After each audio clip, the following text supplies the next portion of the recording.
شهر رمضان الذي أنزل فيه القرآن هدى للناس. السلام عليكم ورحمة الله وبركاته. إن الحمد لله نحمده ونستعينه ونستغفره ونعوذ بالله من شرور أنفسنا ومن سيئات أعمالنا. من يهده الله فلا مضل له ومن يضلل فلا هادي له. وأشهد أن لا إله إلا الله وحده لا شريك له وأشهد أن محمدا عبده ورسوله صلى الله تعالى عليه وعلى آله وصحبه وسلم تسليما كثيرا. أما بعد. সম্মানিত রোজাদার ভাতৃমণ্ডলী, আল্লাহ রাব্বুল আলামিনের প্রশংসা এবং প্রিয় রাসূল সাল্লাল্লাহু আলাইহি ওয়াসাল্লামের উপর সালাত ও সালামের পর আজ 21শে রমজান 1445 হিজরি মোতাবেক 31শে মার্চ 2024 আমাদের ইসলামিক কালচারাল সেন্টারের এই ইফতার ক্যাম্পে আপনাদেরকে আন্তরিক আহলান ও সাহলান জানাই, মোবারকবাদ জানাই। আল্লাহ রাব্বুল আলামিন আপনাদের নেক আমল কবুল করুন এবং এখান থেকে কিছু দিক নির্দেশনা নিয়ে যান, যাতে করে সঠিক ইসলাম পালন করতে পারে। আর এখান থেকে যদি আমাদের ইসলামিক কালচার সেন্টারের সারা বছরে যে ধারাবাহিক দর্শগুলি, বিভিন্ন বিষয়ভিত্তিক বক্তব্য আলোচনা হয়ে থাকে, সেগুলিতে যদি আসতে পারেন তাহলে দুনিয়া আখেরাতে সফল হয়ে যাবেন ইনশাআল্লাহ। আল্লাহ তৌফিক দান করুন। না আসলে বুঝতে পারবেন না, না আসলে ভাবছেন যে আমি তো নামাজ পড়ি, নামাজি লোকেরা ভাবছেন আমি তো নামাজ পড়ি, আর কি বলবে, নামাজের কথাই তো বলবে, তাই না? অধিকাংশ লোকের এরকমই একটা ভুল ধারণা আছে যে ইসলামী সেন্টারে তো নামাজের কথাই বলবে, তো নামাজ তো পড়ি। কিন্তু নামাজটা যে ভুল পড়েন, নামাজের সহিত শিখেননি, এটা আপনার হদিস নাই। কিন্তু এই হদিসটা কখন হবে? যখন দলিল প্রমাণ সহ চোখে আঙ্গুল দিয়ে দেখিয়ে দেওয়া হবে যে আপনার নামাজ কেমন আর আপনার রাসূল সাল্লাল্লাহু আলাইহি ওয়াসাল্লামের নামাজ কেমন। তখন বুঝতে পারবে যে নামাজ তো পড়তাম, কিন্তু এটা নামাজে সব ভেজাল, যার ফলে নামাজ কোনো রেজাল্ট দেয়নি আজ পর্যন্ত, নামাজ দিয়ে কোনো ফলাফল পায়নি। জি, এইরকমই আরো বিভিন্ন যে বিষয়গুলি রয়েছে, অনেক হারামকে হালাল মনে করে বসে আছে অনেক মানুষ আমাদের দেশে। বন্ধকের জমি খাওয়া, বন্ধকের জমির ফসল খাওয়া, এটাকে একবার হালাল রিজিক হিসাবে অধিকাংশ নামাজি মুসলিমরা মনে করে আমাদের সমাজে। অথচ বন্ধকের জমি রেখে ফসল খাওয়া হচ্ছে সুদ, আর সুদ হচ্ছে ধ্বংসাত্মক গুনাহ। যারা সুদ খায় তাদের বিরুদ্ধে আল্লাহ যুদ্ধের ঘোষণা করেছেন, রাসূলুল্লাহ সাল্লাল্লাহু আলাইহি ওয়াসাল্লাম যুদ্ধের ঘোষণা করেছেন। এটা জানবেন কোথা থেকে? যে এই বন্ধকের যে লেনদেন জমি জায়গার, সেটা সুদ। ইসলামিক সেন্টারে বিষয়ভিত্তিক আলোচনাগুলো শুনবেন, তখন জানতে পারবেন দলিল সহ যে সুদ কাকে বলে। সুদ কাকে বলে? সুদ মানে এই নয় যে সুদ বইলে টাকা নেবেন তাহলে সুদ হবে। সুদ মানে কাউকে ঋণ দিলেন, আর দেওয়ার পরে যে কোনো রকমের আপনি বেনিফিট হাসিল করছেন। যাকে টাকা ধার দিয়েছেন তার গাড়ি আপনার জন্য ফ্রি। যাকে টাকার ধার দিয়েছেন তাকে আপনি রাত 12টা ডাকলেও আসতে বাধ্য। যে কোনো কাজে ডাক দেবেন, আসতে হবে ওকে, কারণ আপনি তাকে উপকার করেছেন। তাহলে সুদ খাচ্ছেন আপনি। তো সুদ মানে শুধু পয়সা নয়, যেই টাকা দিয়েছেন আপনি সেই জমিওয়ালাকে, যার জমি বন্ধক রেখেছেন, সেই টাকা পুরোটাই ফিরিয়ে নেবেন। আর জমি আপনার দখলে থাকলো টেম্পোরারি, আর তারপরে এই জমি থেকে ফসল আপনি খেতে আছেন। এ ফসলটা কোথা থেকে আসলো, কিসের এগেনিস্টে আসলো? আপনার ঘরে ফসল ঢুকছে, আপনার বাপের জমি ওই জমিটা, না যেই লোক ঋণ নিয়েছে আপনার কাছে তার জমি? আপনার জমি না। তার এই যে ফসল খাচ্ছেন, কিসের ভিত্তিতে খাচ্ছেন? বলবেন যে ধার দিয়ে রেখেছি সেই জন্য খাচ্ছি। তো ধার দিয়ে যে ফসল খাচ্ছেন, এইটার নামই তো সুদ, এইটার নামই তো সুদ। আল্লাহ সঠিক বুঝদান করুন। কত লোক যে হারাম রুজি খাচ্ছেন, আর কত লোকের বাপ মা যে হারাম খাচ্ছে, এখান থেকে টাকা পাঠাচ্ছেন, আর ওইদিকে জমি ধরছে, বন্ধকের জমি ধরছে আপনার বাপ। কথা বুঝতে পেরেছেন? যার ফলে আপনি সুদখোর, আপনার বাপ সুদখোর, আপনার গোটা গোষ্ঠী সুদখোর। জি, আল্লাহ হেদায়েত দান করুন। এইরকম বহু হারামে লিপ্ত আছেন, বহু ফরজ অজেব তরক করছেন, বহু শিরকি আকীদা রাখছেন, আর ভাবছেন যে নামাজ তো পড়ি, আর কি শিখার আছে। আল্লাহ সঠিক বুঝ দান করুন। আজকে আলোচনা করব এই মুসলিম জাতি সংখ্যায় পৃথিবীতে এখন এগিয়ে যাচ্ছে। হতে পারে 10-20 বছরের ভিতরে নাম্বার 1 হয়ে যাবে। সংখ্যার দিক থেকে মুসলিমদের সংখ্যা সবচেয়ে বেশি হয়ে যাবে। কিন্তু যদি জিজ্ঞাসা করা হয় যে কে বেশি মার খাচ্ছে, তো মুসলিমরাই মার খাচ্ছে। কার রক্ত ঝরছে, কাফেরের না মুসলিমের বেশি? বলছে মুসলিমের রক্ত ঝরছে। কে দুর্বল, মুসলিম না কাফের? বলছে মুসলিমরাই দুর্বল। কারণটা কি? মার খাচ্ছে মুসলিম, রক্ত ঝরছে মুসলিমের, গোলামি করছে কাফেরদের মুসলিম, হ্যাঁ, আর দুর্বল হয়ে আছে মুসলিম। সব জায়গায় যেন দুর্বল দুর্বল দুর্বল। কারণটা কি? সংখ্যাই তো এত বেশি, এত বেশি যে এত সংখ্যায় মুসলিম 1400 বছর ইতিহাসে কখনো ছিল না। এত বেশি সংখ্যা মুসলিম পৃথিবীতে কখনো ছিল না 1400 বছরে। তারপরে কেন মার খাচ্ছেন? যদি বলেন নেক আমল, আর একটি বিষয় তুলে ধরি তাহলে বুঝতে পারবেন। আচ্ছা, এখন বর্তমানে 2-4-5 বছরে করোনার পরে যে উমরার সংখ্যা বেড়েছে, 1400 বছর ইতিহাসে এত মুসলমান উমরা করেনি জীবনে হয়তো। মানে 1400 বছর ইতিহাসে কোন যুগে মুসলিম এত সংখ্যায় উমরা করেছে পাবেন না আপনি। গোটা বছর হজের মতো ভিড়। এক সময় হতো যে আমরা হজ শেষ করার পরে সৌদি আরবে, যেহেতু 30-35 বছর দীর্ঘ অভিজ্ঞতা রয়েছে ভালো মন্দের, এক সময় আমরা সুযোগ নিয়ে থাকতাম যে হাজিরা বিদায় হবে, এই মুহররম মাসটা খালি খালি থাকবে, আর যাব খালি খালি আরামসে উমরা করবো, আর হাজরা আসওয়াদে গিয়ে ডাইরেক্ট চুমা দিব। এসব করেছি, এসব করেছি, 2008-10 পর্যন্ত করেছি।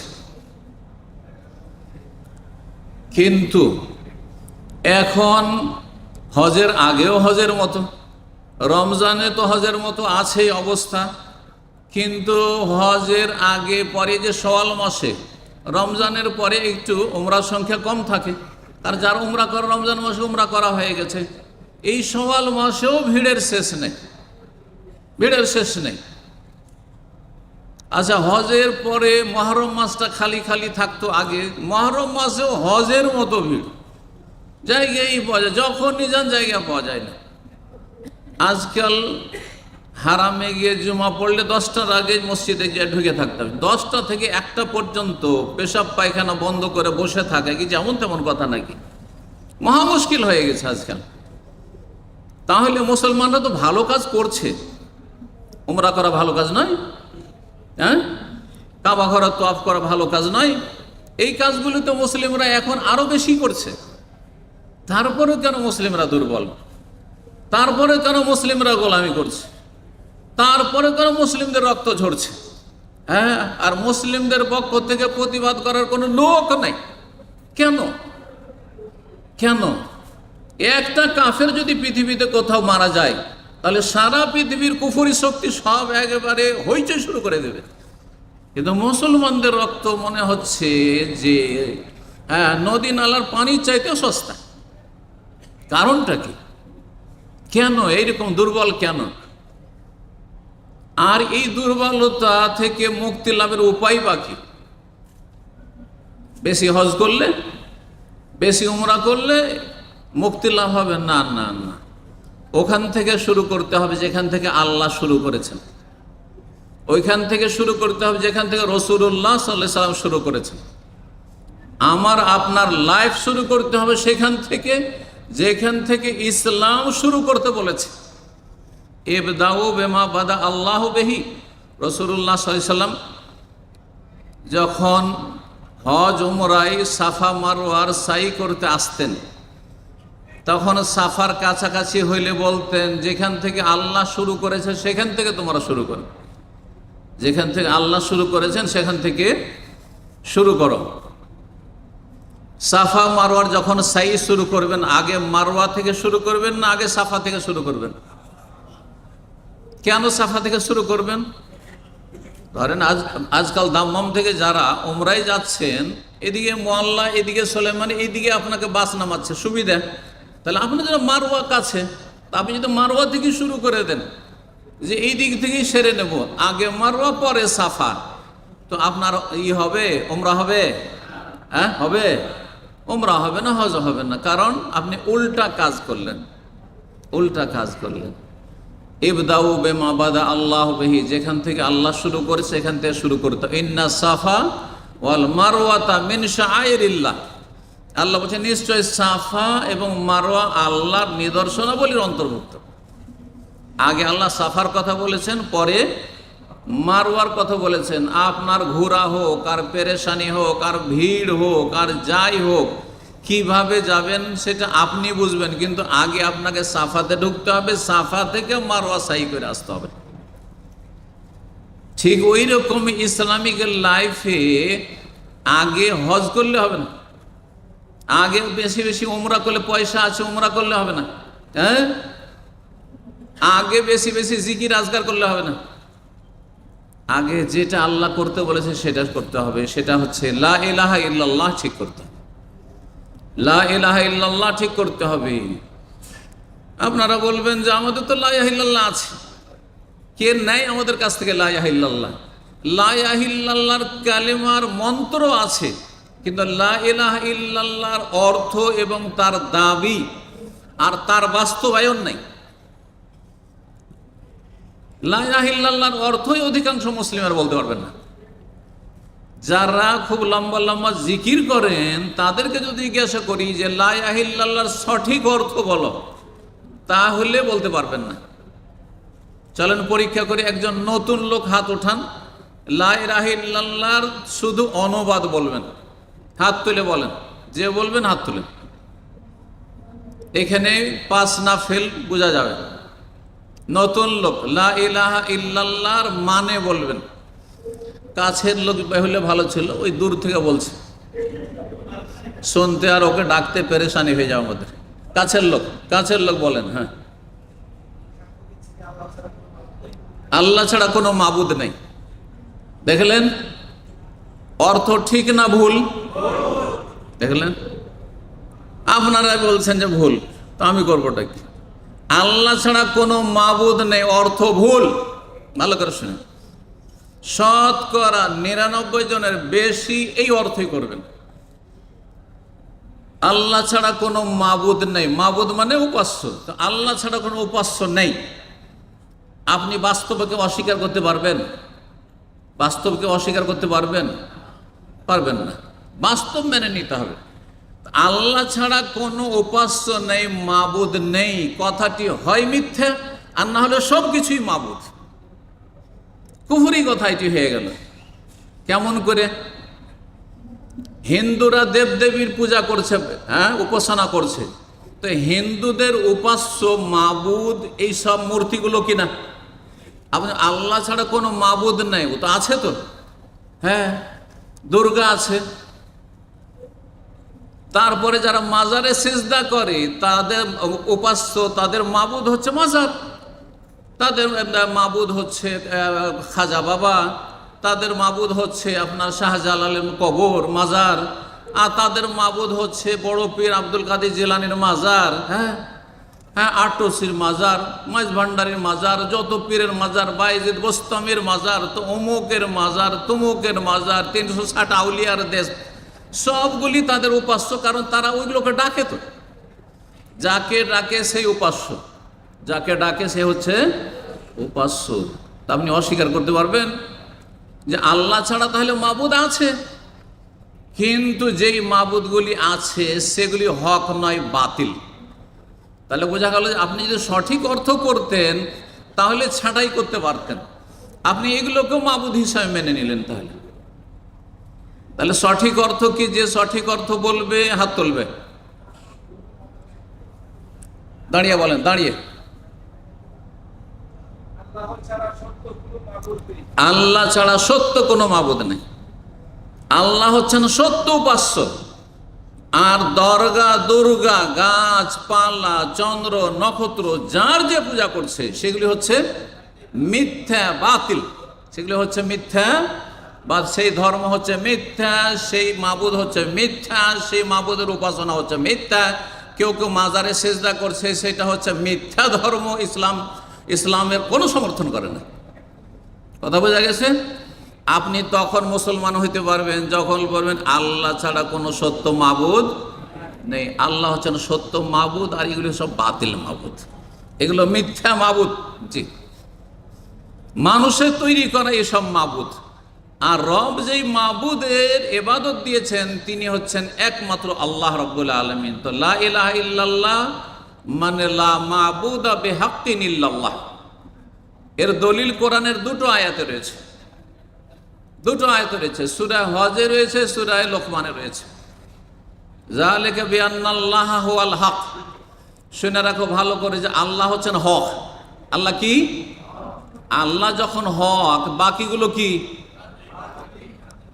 ওয়া আন্না মা ইয়াদউনা মিন দুনিহিল বাতিল। আল্লাহকে বাদ দিয়ে যেসবকে ডাকছে লোকেরা সেগুলি হচ্ছে, আল্লাহই বলছেন বাতিল। আমি বললাম এটা হচ্ছে লা ইলাহা ইল্লাল্লাহর তরজমা। দুটো কোরআনের আয়াতে আল্লাহ শিখিয়েছেন যে যালিকা বিআন্নাল্লাহা হুয়াল হক, আল্লাহ হচ্ছেন হক। ওয়া আন্না মা ইয়াদউনা মিন দুনিহি, আল্লাহকে বাদ দিয়ে যাকে ডাকছে, হরে রাম হরে কৃষ্ণ, ইয়া গৌস, ইয়া কুতুব, ইয়া বাবা, ইয়া শাহজালাল, ইয়া আপনার কি বলছে বড় পীর, হ্যাঁ ইত্যাদি, এগুলি হচ্ছে বাতিল। তারা মানুষ ছিল, যদি তারা মানুষ থাকে তো মানুষ ছিল। আব্দুল কাদের জিলানী একজন মানুষ ছিলেন, মুসলিম ছিলেন, আলেম ছিলেন, এর বেশি কিছু ছিলেন না, কিছুই ছিলেন না এর বেশি। যেমন বর্তমান যুগে বাংলাদেশে কোনো বড় আলেম আছে অথবা সৌদি আরবে কোনো বড় আলেম আছে, ঠিক তেমনই জিলানির যুগে জিলানি বড় আলেম ছিল, ব্যাস, এর বেশি কিচ্ছু ছিল না। আজকাল যে বড় আলেম সে মারা যাবে, ঠিক ওই রকম আব্দুল কাদের জিলানী মারা গেছে। আব্দুল কাদের জিলানী মারা গেছে, তার কোনো ক্ষমতা চলেনি বেঁচে থাকার ক্ষেত্রে, একমাত্র একক ক্ষমতার মালিককে আল্লাহ। আর আব্দুল কাদের জিলানী নাকি আল্লাহ হাঁটতে হাঁটতে পড়ে যাচ্ছিলেন, আব্দুল কাদের জিলানী ধরে থেমেছে। এগুলো আমাদের দেশের পীরদের ধর্মের কথা, পীরদের কিতাবের কথা, পীরদের ওয়াজের কথা। সেই ধর্ম পালন করে আপনি মনে করছেন যে আপনি কাফের গোলামি থেকে মুক্ত হয়ে যাবেন, হ্যাঁ, আর কাফের উপর আল্লাহ নেতৃত্ব দেবেন। আর এই মুশরিক হিন্দু আর আপনার পার্থক্য কি? কোনো পার্থক্য নেই, কোনো পার্থক্য নেই, আল্লাহ কোনো পার্থক্য নেই। যারা মনে করে যে আব্দুল কাদের জিলানী দিতে পারে আর কেউ বলে যে রাম দিতে পারে, দুটো ধর্মে কোনো পার্থক্য নাই, একই ধর্ম। ভালো করে শুনে রাখেন, যদি কেউ আব্দুল কাদের জিলানী দিতে পারে, ছেলে দিতে পারে, রোগ ভালো করতে পারে মনে করে, সে ওই রকমই কাফের মোরতাদ। যেমন কেউ যদি মনে করে যে রামকৃষ্ণ দিতে পারে, সে ওই রকমই কাফের। বরং ওর চাইতে যখন ও তো জন্মসূত্রে কাফের, যে রামে বিশ্বাসী। আর যেই ব্যক্তি আব্দুল কাদের জিলানীকে আল্লাহর হক দিয়ে দিল, সে মুরতাদ কাফের, সে নিকৃষ্ট কাফের, সে হিন্দুর চাইতে নিকৃষ্ট কাফের। আল্লাহ সঠিক বোঝ দান করুন। এক নাম্বার তাওহীদ লা ইলাহা ইল্লাল্লাহ ঠিক করতে হবে, অর্থ ঠিক করতে হবে, দাবি ঠিক করতে হবে, তাহলে বিজয় আসবে। লা ইলাহা ইল্লাল্লাহ যদি ঠিক করতে হয় তাহলে মাজার পূজা বন্ধ করতে হবে। খালি এ কথাটা বলেই দেখেন, ইন্ডিয়াতে, বাংলাদেশে, পাকিস্তানে দুনিয়ার সবচাইতে বড় মিছিল বেরোবে আপনাদের বিরুদ্ধে যদি বলেন যে একটিও মাজার থাকবে না। সাধারণ লোকের বলা সম্ভব না, আলেমেরও বলা সম্ভব না। সরকারও যদি এই সিদ্ধান্ত নিতে যায় যে দেশের মাজারগুলিকে সবকে ভেঙে একবারে সাধারণ কবরে পরিণত করব, তাহলে সেই সরকারের পতন নিশ্চিত এই দেশে। এগুলো হলো মুসলিম দেশ, হ্যাঁ। আর এ দেশের জনগণ হচ্ছে সব তাওহীদি জনতা। যে সেই দেশের সরকার যদি সিদ্ধান্ত নেয় যে মাজার থাকতে দেওয়া হবে না, মাজারকে কবরে পরিণত করব, তোমার বাপের কবরের মতো পরিণত করব, তোমার বাপের কবর যেমন বন জঙ্গলে আছে সেই রকমই জিলানি, চিশতি, শাহজালালের কবরকে পরিণত করব, তাহলে সেই সরকার তো বাঁচবে না, তার ক্ষমতাও বাঁচবে না, জীবনটাও বাঁচাতে পারবে না। আল্লাহ হেফাজত করুন, আল্লাহ সঠিক বুঝদান করুন। তাওহীদ বুঝার তৌফিক দান করুন।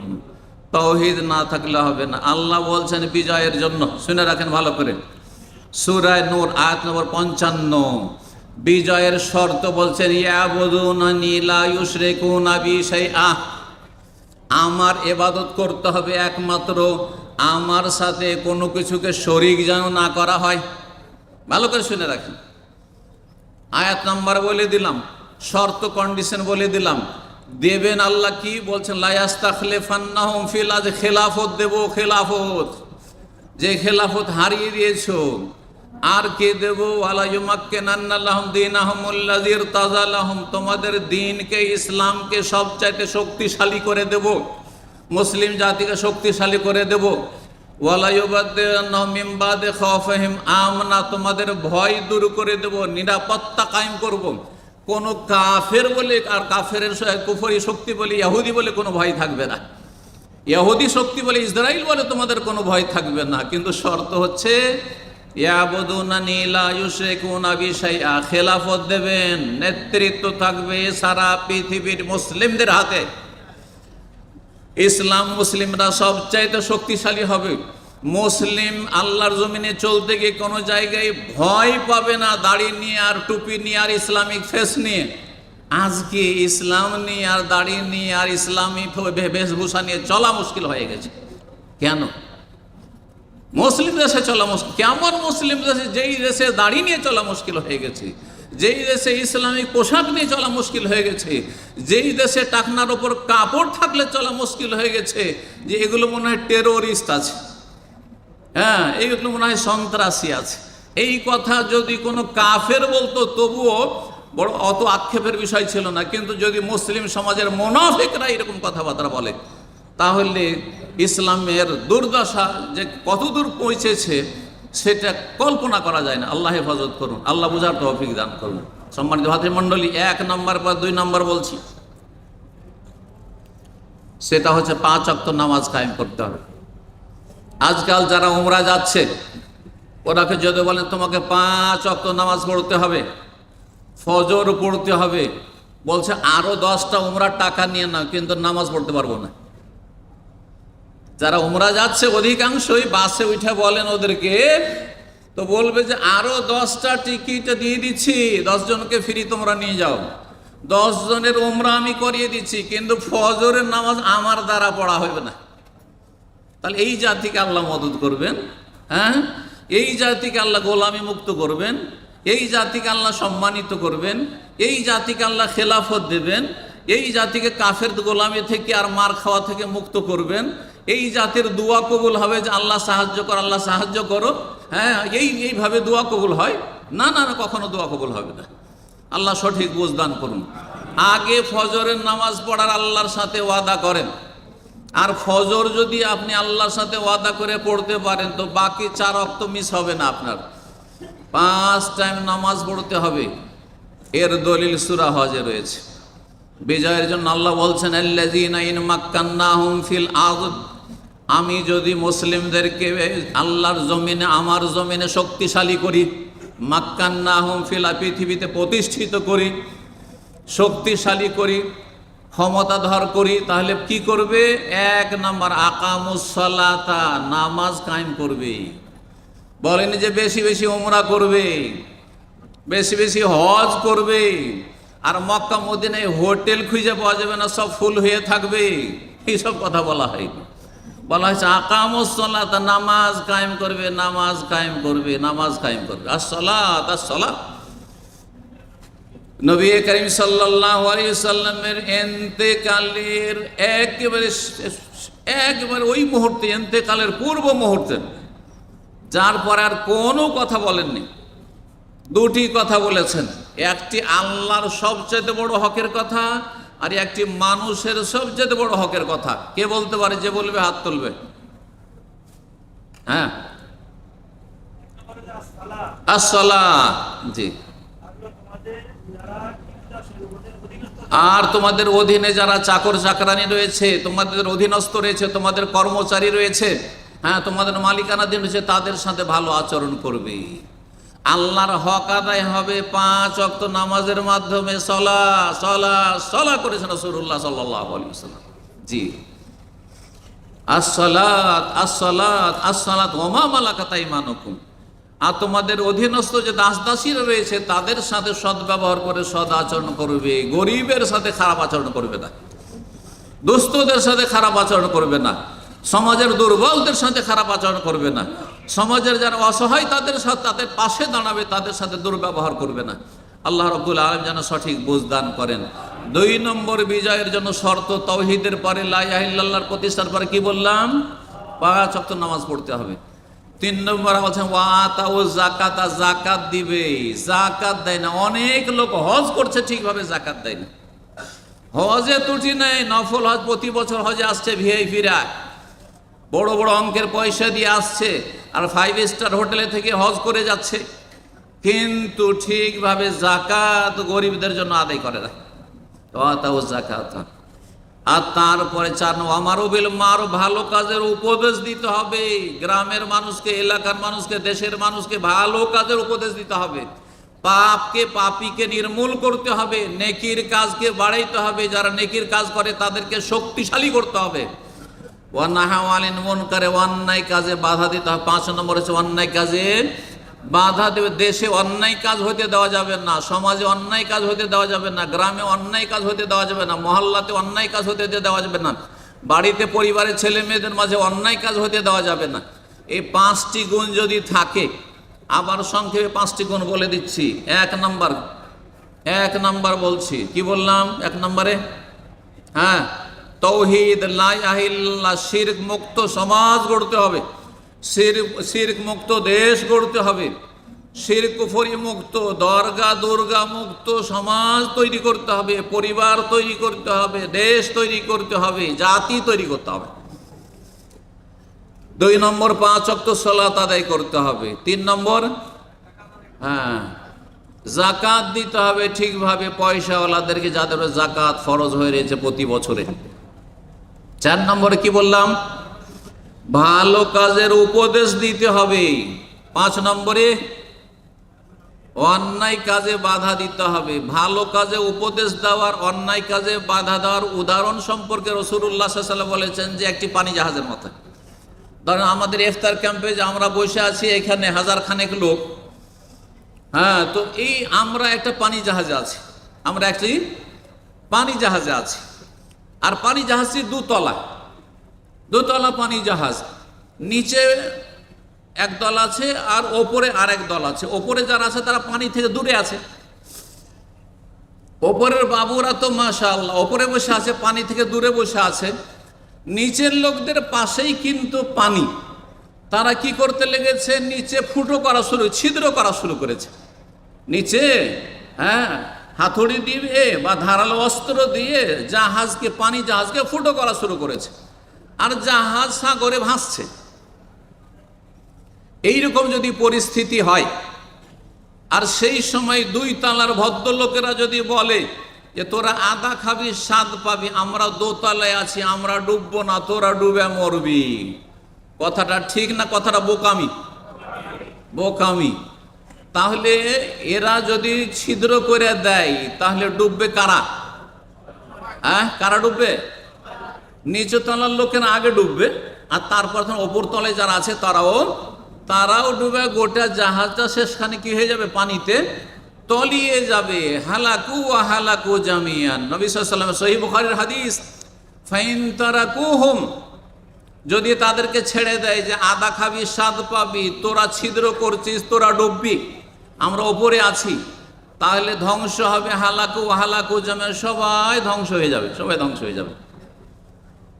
আর যদি ওয়াইন আখাযু আলা আইদিহিম, আর 2 তালার লোকেরা দৌড় দিয়ে যখন জানতে পেরেছে নিচে কিছু কুচক্র আছে, নিচে কিছু খারাপ লোক আছে যারা পানি জাহাজকে ছিদ্র করছে, তাদের এসে হাত ধরে নেয়, পা ধরে নেয়, আর রিকোয়েস্ট করে হোক, আর বাধ্য করে হোক, আর মারপিট করে হোক, আর যাই করে হোক না কেন, এক কথাই জাহাজ ছিদ্র করতে দেব না। কারণ জাহাজ ছিদ্র করলে তোরাও মরবি, আমরাও মরবো। শুধু জাহাজ ছিদ্র করতে দেব না, যদি তাদের হাত ধরে নেয় শক্ত করে, আর তাদেরকে অন্যায় কাজ থেকে বিরত রাখে, তাহলে না যাও আর না যাও জামিয়ান, তাহলে মুক্তি পাবে, সবাই মুক্তি পাবে, গোটা জাহাজটাই বেঁচে যাবে, গোটা জাহাজের প্যাসেঞ্জার সবাই বেঁচে যাবে। ঠিক ওই রকমই হচ্ছে মুসলিম সমাজ, ওই রকমই হচ্ছে বাংলাদেশ। বাংলাদেশে একটি পানি জাহাজ, আর এই দেশে চোর, ডাকাত, বেঈমান, সুদখোর, ঘুষখোর, হারামখোর, বেনামাজি, বেদিন, মুশরিক, মাজার পূজারী, সৌফি, আর এই তরিকতওয়ালা, এরা রসুলুল্লাহ তরিকার বাদে সব তরিকার ধর্মকর্ম করে। এরা বাংলাদেশের পানি জাহাজকে ছিদ্র করছে। সুতরাং এদেরকে এই অন্যায় থেকে অবশ্যই বিরত রাখতে হবে, যে কোনোভাবে হোক না কেন। যদি কথা শুনে ভালো কথা, না শুনলে প্রশাসনের শক্তি দিয়ে বাই ফোর্স তাদেরকে এইসব অন্যায় কাজ থেকে বাধা দিতে হবে। তাহলে দেশ নাজাত পাবে, দেশের মানুষ নাজাত পাবে, সম্মানিত হবে, দেশ শক্তিশালী হবে, দেশ সমৃদ্ধশীল হবে। আল্লাহ রাব্বুল আলামিন যেন আমাদেরকে সঠিক বোঝ দান করেন, ইসলামের দিকে ফিরে আসার তৌফিক দান করেন। মুসলিম জাতিকে আল্লাহ রাব্বুল আলামিন সম্মান খোঁজার তৌফিক দান করেন, যে কোথায় সম্মান রয়েছে। সম্মান রয়েছে লা ইলাহা ইল্লাল্লাহ, সম্মান রয়েছে 5 ওয়াক্ত নামাজে, সম্মান রয়েছে ইসলামী বিধিবিধান পালনে, সম্মান রয়েছে, ইজ্জত রয়েছে দুনিয়া আখিরাতের। হারাম থেকে বেঁচে থাকা, আল্লাহর হারাম থেকে যেন বেঁচে থাকার তৌফিক দান করেন। ওয়া সাল্লাল্লাহু ওয়া সাল্লাম আলা নবিয়িনা মুহাম্মদ ওয়া আলা আলিহি ওয়া সাহবিহি আজমাইন।